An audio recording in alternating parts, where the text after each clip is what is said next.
This is really awesome. And full disclaimer, we're recording this on the Wednesday after the closing ceremonies of the Olympics. And two-time Olympian Tricia Mangan, Nordic grad, Holimont, Buffalo. So proud of her, is with us. Obviously, downhill skier, finished 11th. That's 11th in the world, folks, in that particular event she was in Beijing, and joins us now from where in Italy? Saraga. It's in the Trentino region. Okay, sure. I'll have to get a map when we're done with this and figure out where that is. Wow, this is so cool you're here. Congratulations, obviously, on being a two-time Olympian. Do you still pinch yourself for being able to say that, because so few people can say that? Yeah, I don't think it's really sunk in.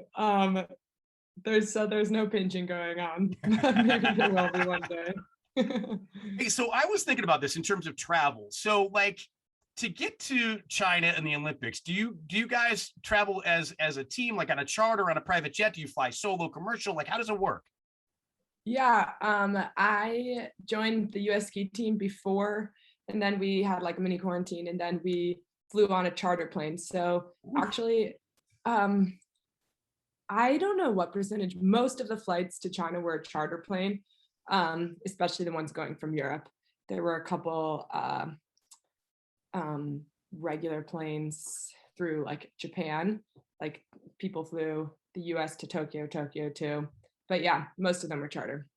I'm just going to jump to this question, and I have a million questions to ask you. But did you ever think, when you were a little kid, that skiing was going to allow you to see the world like you have? I mean, how incredible is that? Yeah, that's actually my favorite part. I think I've like just started to appreciate that this year, how unbelievable it is. I've actually been to China, but to ski there was so crazy, and no one, like so few people have seen that, because the hill was brand new. So yeah, I feel very lucky, and I don't think I ever thought about that as a kid. No. Yeah, it's crazy, and it's crazy cool is what it is. So okay, how was China? I mean, how was the food? How was the Olympic Village? I know you competed near the end of the games. So like, what did you do with your downtime if you weren't training? All that. Yeah. I tell people it was kind of like a mix between like summer camp and college, because we stayed in the village. And in the first Olympics, I didn't stay in the village, so that was a totally new experience. In like the residential units were kind of like a college dorm room. You had your like long hall, and then there was a room with two twin beds, and there's like a little common area and another room. And there was a dining hall, and we didn't do much other than we would train, we'd come back, we would hang out in the Team USA room. There's lots of snacks, and you could watch other events together, go to the dining hall, do like your workout, your recovery, hang out in other people's rooms. So yeah, it was very college-like, but the days flew by. I'm not quite sure why, but they flew by very, very quickly. So you're in these common areas, you're in other people's rooms. Are you just like shooting the breeze? Are you playing like, Uno, or like, Yeah.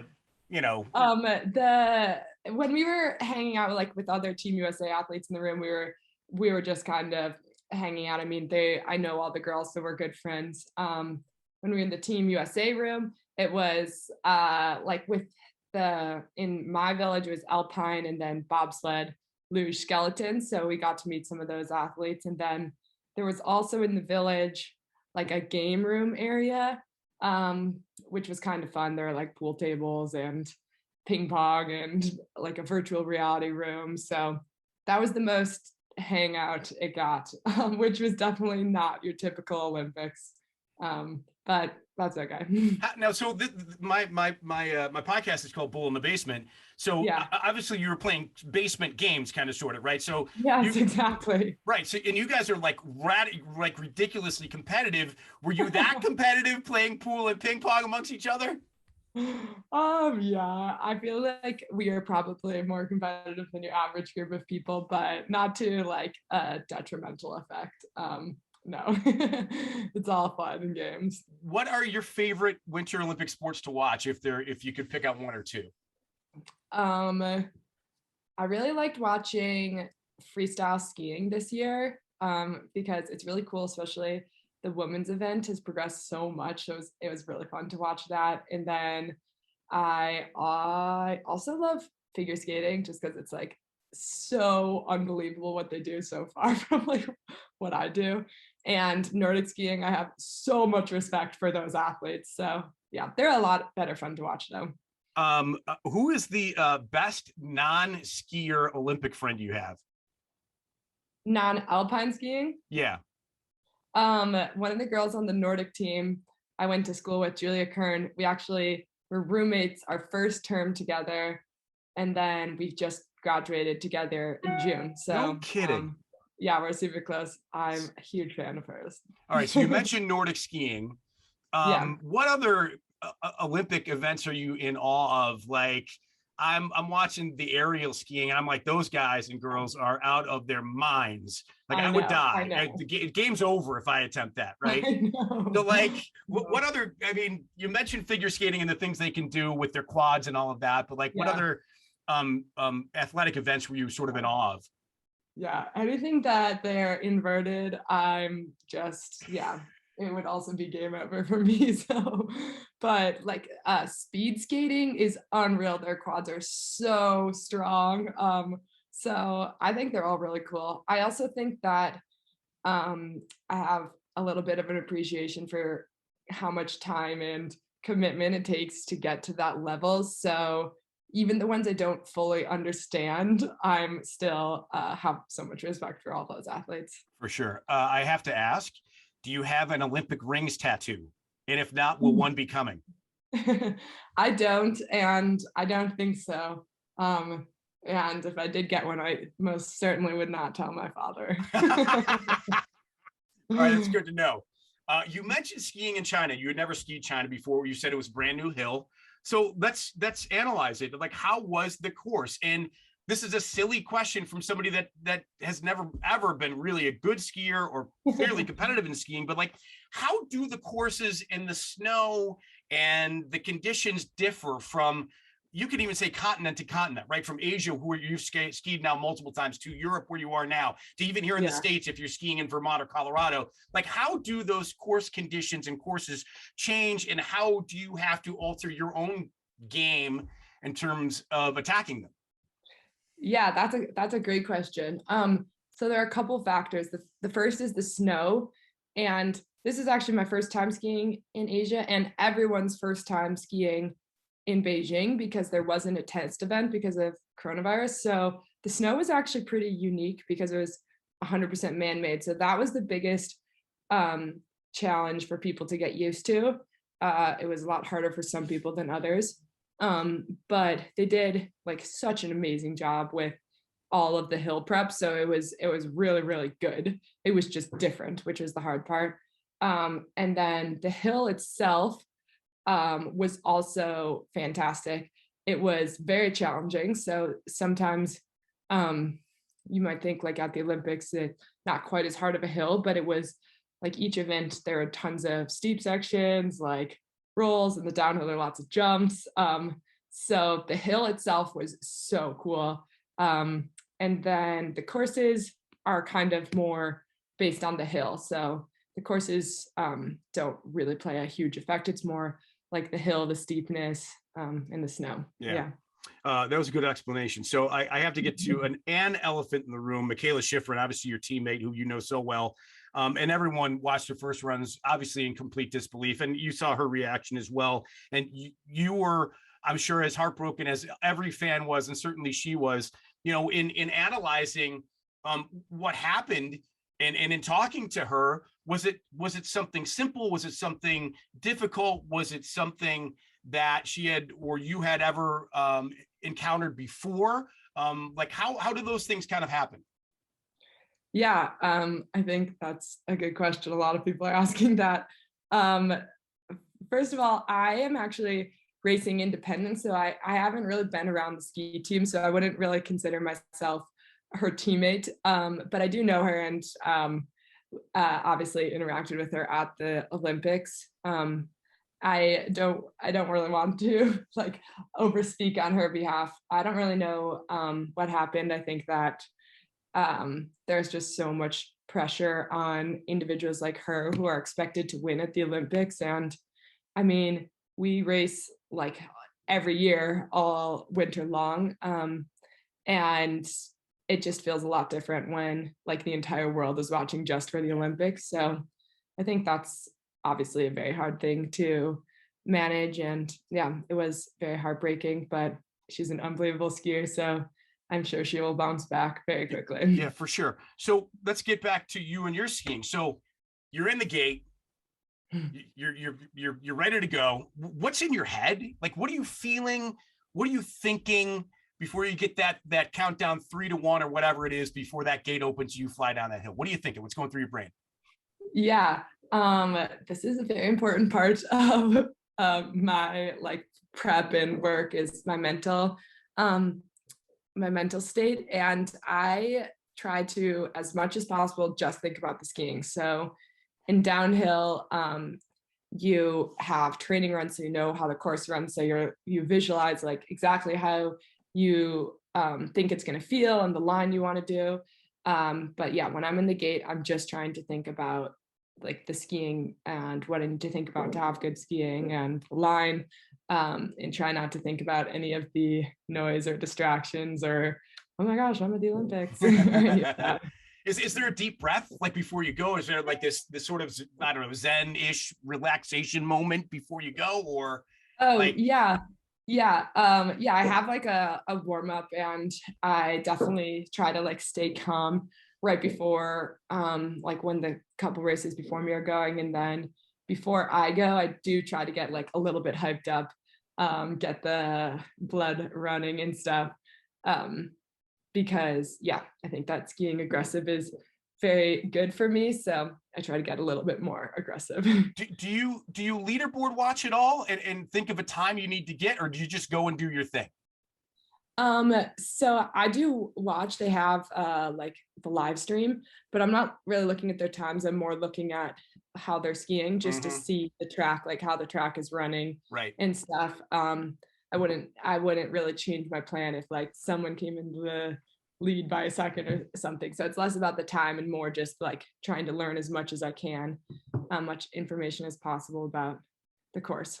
Are you superstitious at all? I mean, do you have a lucky charm that you wear every time you ski or anything like that? No, maybe I should get one. Hey, listen, you're an Olympian. You're damn good. So I mean, if you want to achieve higher and greater, that's on you. But whatever, man.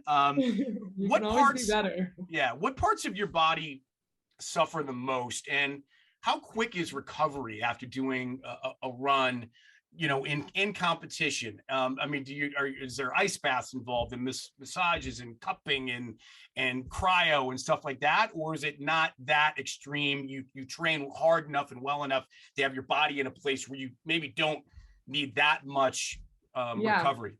yeah. That's a great question. It kind of depends. I, knock on wood, have been very lucky with injuries.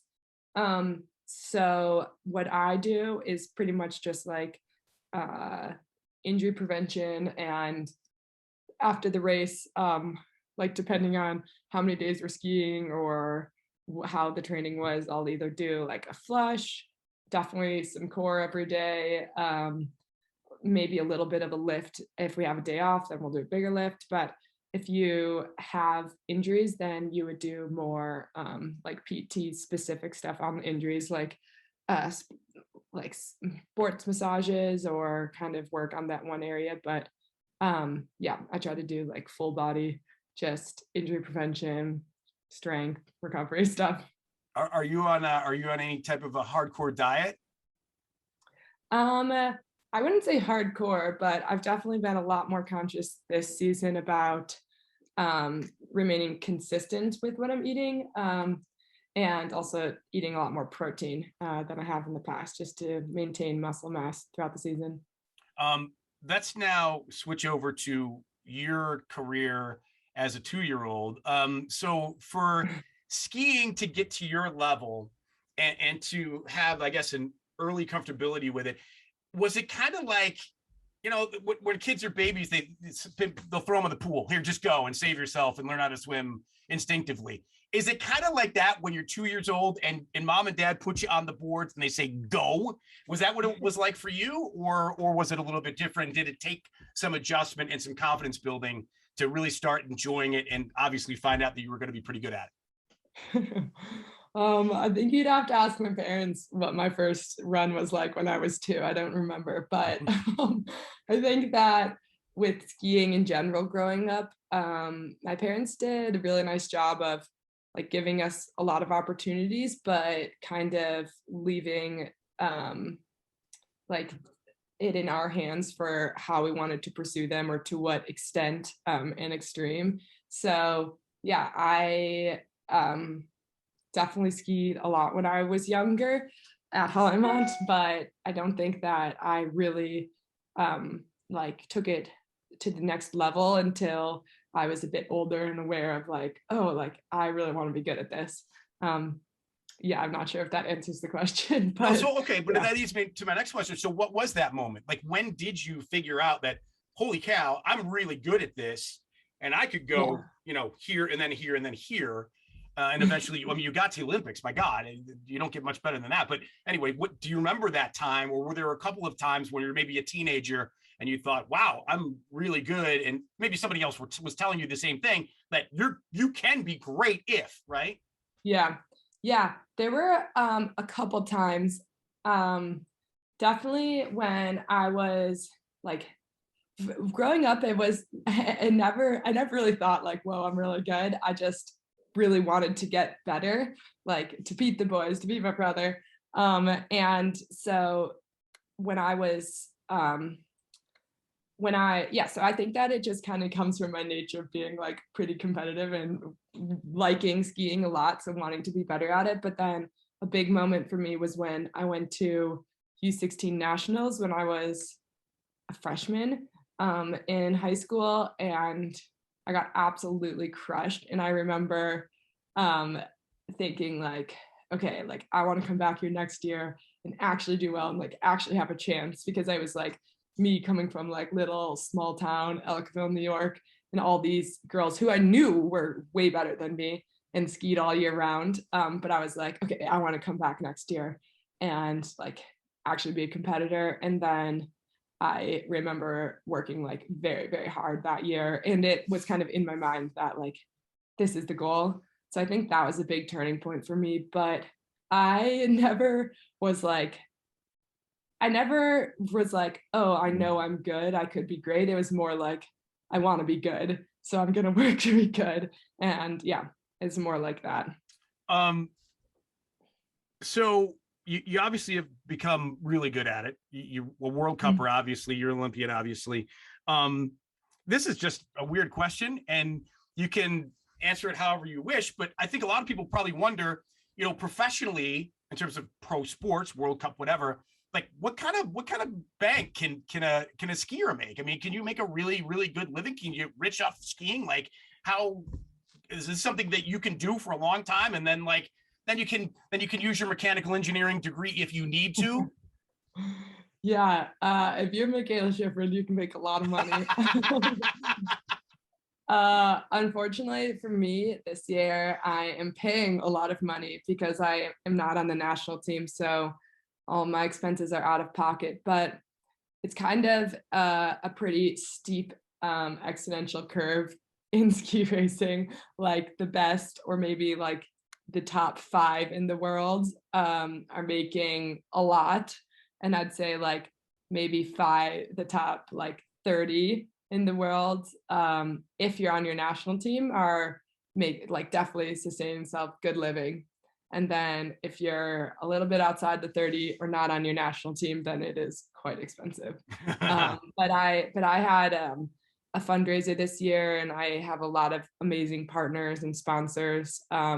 So I'm super, super appreciative of that, because I definitely couldn't do this without their help. So yeah, it took a village to get here, but I'm thankful. And I do believe that with a little bit more time, that I can be competitive enough to provide. Yeah. So what's the lifespan of a skier typically? You're 24, right? Like, can you go to Yeah. 34? Can you go to like, do you Yeah. have, is that even in your brain, or is that something you're thinking about?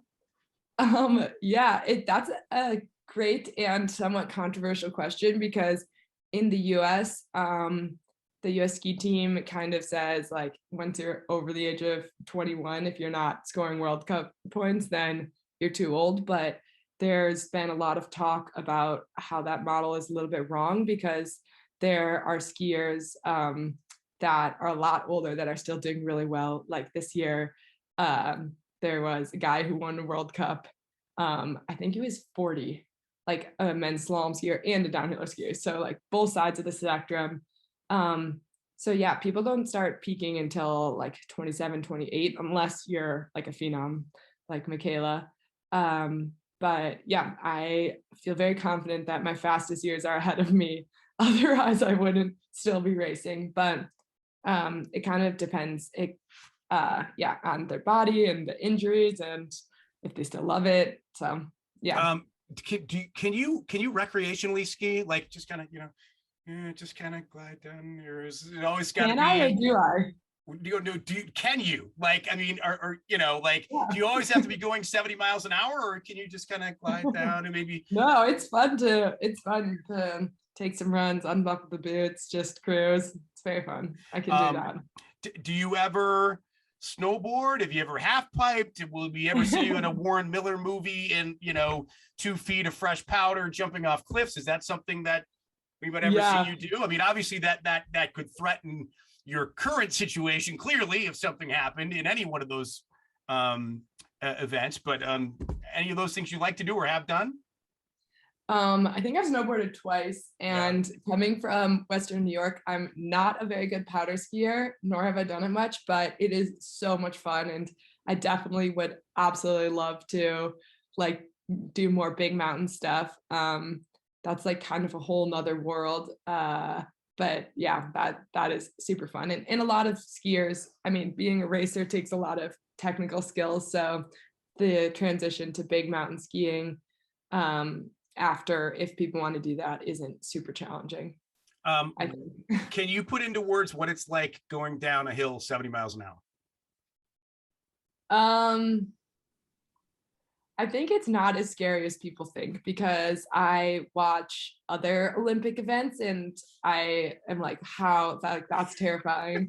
Or like talking to the luge or skeleton athletes, Right. but they think what we do is terrifying. So I think that sometimes it is, I do get scared, but most of the time I'm not really thinking about it in that way. Yeah, you can't, right? How could you, Yeah, exactly. to excel the way you have? So would you consider yourself sort of daredevilish? I mean, are there things that, like, have you bungee jumped? Do you want to bungee jump? I don't know. Yeah, Have you rappelled down the, a 20-story building? Like, are these things that you would, that yes. wouldn't phase you, or no? Yeah, I wouldn't have said so maybe like a year ago, but I think I definitely am. I have bungee jumped. I love cliff jumping into water. But yeah, my dad pointed out to me about a year ago that I don't have a, a governor at all, and I need to be more careful. So yes, I do think I would, or other people would characterize me as a bit of a daredevil. Um, so you're a recent college grad. Congratulations, Dartmouth. Thank you. Thank you. So you are an elite athlete and elite smart. So tell me something simple, something every day that you aren't good at. So many things.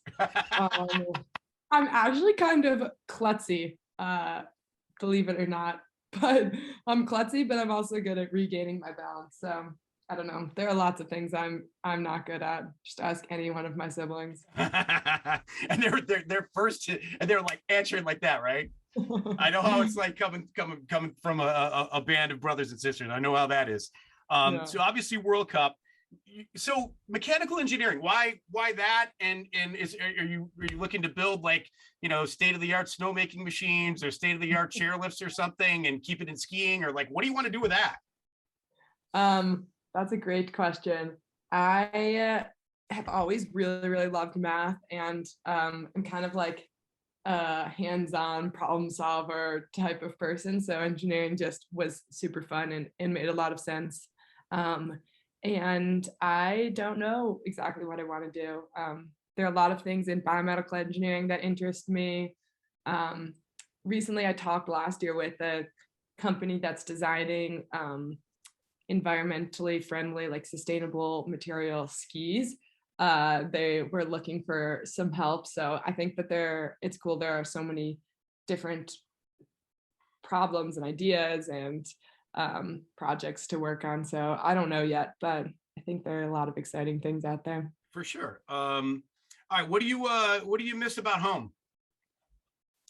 A lot. I think it's just nice to go back to your home and feel like totally relaxed and like have all your little creature comforts, because I wouldn't even say I'm someone who like is that invested or like that attached to things at all, but going home and sleeping in my own bed is very nice, and having my mom cook food and yeah.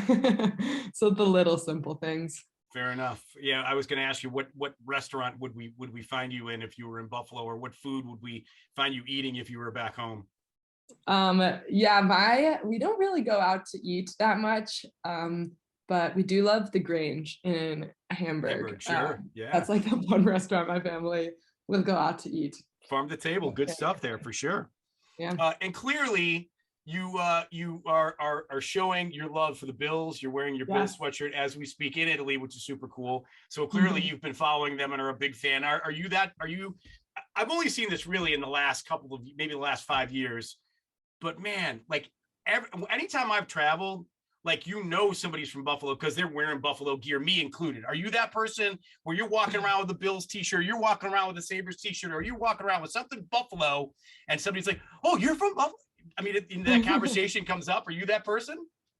Yeah, a little bit. When I first made the team, they used to call me Buffalo Trish just because it was funny that I was from Buffalo, because no one's really from there in the ski world. Right.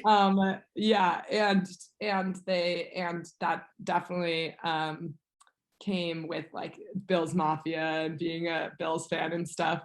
So I do have like a little bit of a reputation in the ski world, and the like with all my friends. But yeah, I wear the sweatshirt all the time. I'm very proud. And it is super cool when you meet someone like all the way across the world and they have some connection to Buffalo. It happens a lot more than you think. I've had it happen to myself in a lot of weird places too. Just a stupid aside. I was on my honeymoon in Hawaii. Yeah. And I strike up a conversation with the waiter, who has been a California, Hawaii kid like his whole life.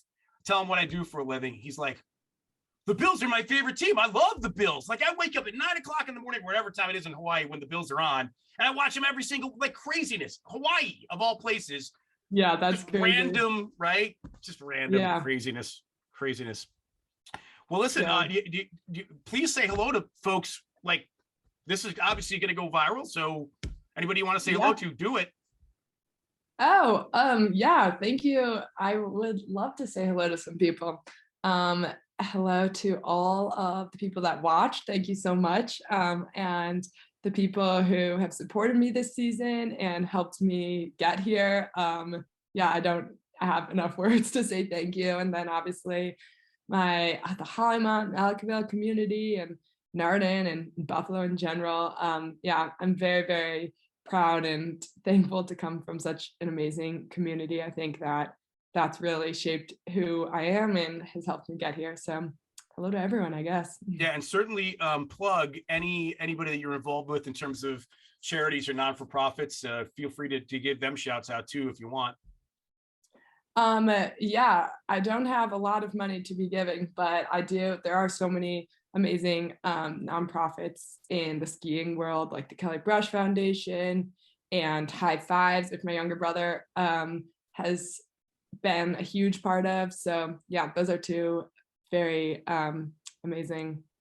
And there are also a lot of the other volunteer work I've done or companies I've worked with have been in Boston and New York City, getting undercity or underprivileged kids access to skiing, which I think is so cool. So yeah, I think that spreading the love of skiing is very important to me. So any way to do that is really great. Well, the 2 times I ever went skiing was, memorable, but for the wrong reasons. So like I got real ballsy and I decided, screw the lesson, screw the bunny hill. I'm just going to go to the top. And so I get off the chairlift and I go, and I'm going, and I am just flying. So you did the throw them into the swimming pool method. Yeah, basically. So I'm flying, and they got the snake of like 3-year-olds traversing the hill, and I'm going. I don't know how fast I was going. I was probably going 15 miles an hour, and I thought I was going 100. So I probably wasn't even going that fast. But I'm going to kill people if I keep going. So I literally blow up. It's a lawn sail.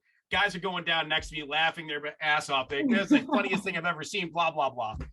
Put myself back together. Get down to the bottom of the hill. Decide I'm going to go try it again. This time I get on the chairlift, and I had rentals, and I dropped one of my poles. I'm like, oh my God, this is my first time skiing. Now I got to go down with one pole. And I'm also freaking out because I'm like, I'm never going to find that pole. And I'm going to have to pay a lot of money because I lost the pole and blah, blah, blah. So I get up to the top, and the same thing happens again. I'm about to murder 4 baby children with my giant fat body going down the hill with ridiculous speeds. And I bite it again, and it's a yard sale. And that's my skiing story. Did you find your pole? No. You didn't? No. And they were cool about it. They're like, it happens all the time. No big deal. I'm like, okay. Well, if it makes you feel any better, it is really annoying for us, or like it is a big challenge when there are those people traversing all the way across the hill. So that's not just a you thing. That's a big challenge for anyone. Oh, thank you. Coming from you, I feel so much better now, and I'm so much more proud of myself. Hey, continued success. Thank you so much for doing this. This is great. I'm so happy for you and everything you've done and you're going to do. And we're going to follow your World Cup. And how long does the World Cup season last, by the way, for people that don't know? So I only have one more race, March 5th. Yeah. But then there's non-World Cup races too. So the season will go until April, but cool. One more World Cup. And just people can follow whatever you're doing online, just Google your name and they can find out how you're faring. Yeah. I have a website, triciamangan.org, and a Substack, a blog that's linked to that, and my Instagram and everything. So yeah, cool. Hopefully it's easy to find. Awesome. So we're going to get done with this. I'm going to get you a link that you can use however you want. You put it on your website, you can put it on your Instagram, you can put it on your Twitter, whatever you want to do. Or you can put it nowhere if you're ashamed. That's fine. I get that all the time. I'm a mediocre interviewer. I'm not ashamed. But I appreciate you doing this. This has been so much fun. Again, congratulations. And we'll be watching.